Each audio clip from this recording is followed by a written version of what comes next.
you've been a busy boy, mate. We have, yeah, so we have. You've stripped all the paint back. To tell you the truth, it's actually not as bad as I thought it was going to be. She was pretty ugly when we first delivered it to you. Yeah, it was. Yeah, there's still a few little spots there we could give a bit of attention to, but yeah, overall it's come up quite well. Yeah, no, very surprised actually. We're going to probably look at getting some bead blasting or soda bar blasting or something like that to get those little bits and pieces in all the corners out. That's right, yeah. Yeah. You won't get right in all them corners and clean it up. Don't want to give it anywhere to start. Stay in the way then. Exactly. Mate, we've sort of been doing a little bit of brainstorming here to see what we're going to do to make this a better boat all round and a more efficient boat all round, and probably a better looking boat all round too. From the transom, you've already been busy. You've actually built in now a solid aluminium fuel tank in there. Yeah. It's probably about 45 litres. About 40 odd litres, yeah. Yep, which is quite a bit of fuel for a boat this size. For a boat this size is more than enough. Yep. But the other thing that's happened is we had that silly damn container that went all the way forward. There was like a board in there that gave it that containerised storage underneath. You can never get the board up, you know. That's hard work getting in there, but it's able to do away with that. Yeah. So much better, and a lot better for getting up. If you ever had to get up to your anchor winch or up to the front of the boat at all, at least you've got some clearance there to get in. I would never have gone for it there at the old days, eh?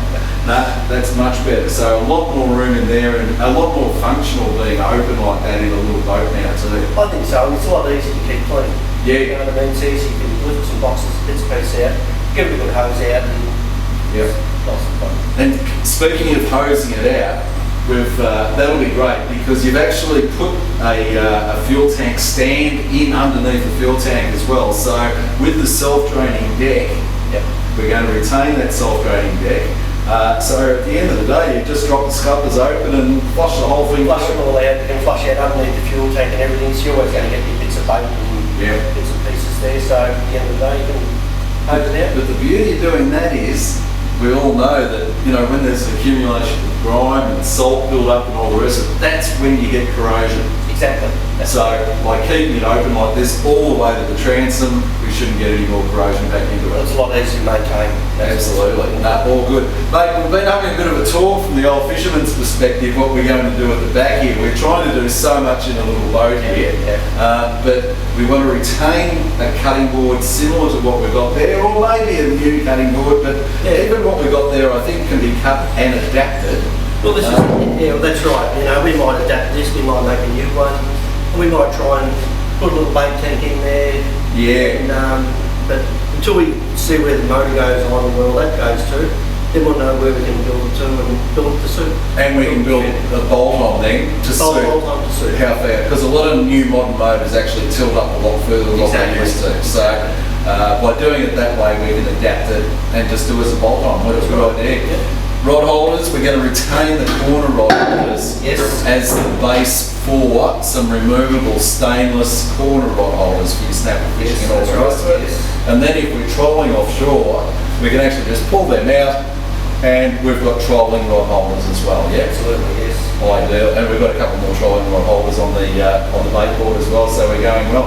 Maybe these holes here, there's a thought we didn't talk about before, let's turn them into rod holders as well. God knows what they were there for. I think it was something to do with the canopy or some sort of structure there before. That's right. Yeah. So why don't we turn them into rod holder holes as well? We can do that. Nice and easy. No problem. All good. We've got the battery in good position there, so that's going to give us a full walk-up transom. Yes. We've got storage in the side pockets already, but we're talking about these little seat units were pretty damn useless, weren't they? Because they're open at the bottom. Anything you put in there just drops straight through. Right, exactly. But what we're talking about doing is actually building some little hopper-type bins that are hinged at the bottom. Yes.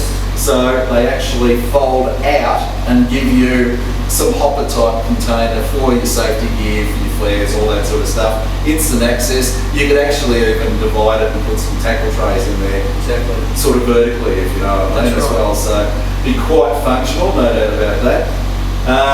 Mate, windscreen. Yeah. I reckon the old windscreen looks shit. I reckon terrible. It did, didn't it? It really, I mean, it's a bit of an ugly duckling to start here. Yeah. So let's turn it into the Sherman tank, shall we? What do you reckon? I think so. Yeah. Wave breakers are really popular nowadays. And we're going to do something just a little bit different. I reckon if we do just a little wave breaker here, it might only go up like 8 or 10 inches, 10 inches, something like that. Doesn't need to be great. It's a stand-up style boat anyhow. You never sit down and steer in this boat. So let's do a little wave breaker at the front here. We're going to allow it, so maybe we can cut some windows into it if we want to, but we'll do a bolt on and decide that once we have a look at it. But the return rail we're going to bring right down the side here, and it's going to be open through here, so you've got something positive to grab onto as well. So there's a lot going on here. The gunnel's going to be a bit different. The gunnel's actually a little bit of a challenge because we've got this recessed C-type channel all the way around it. But what we're thinking about doing is actually putting in your Teflon, your polyethylene type strip, like your trailer strip as well. And if we can get a trailer strip right around the edge there, it's really functional, it's tough. That's what's great. Yeah, definitely. Yep, no worries. A little bit of adaptation for the new Lone Star winch that's going in, some holes to be filled up. Mate, what are you going to do in your spare time?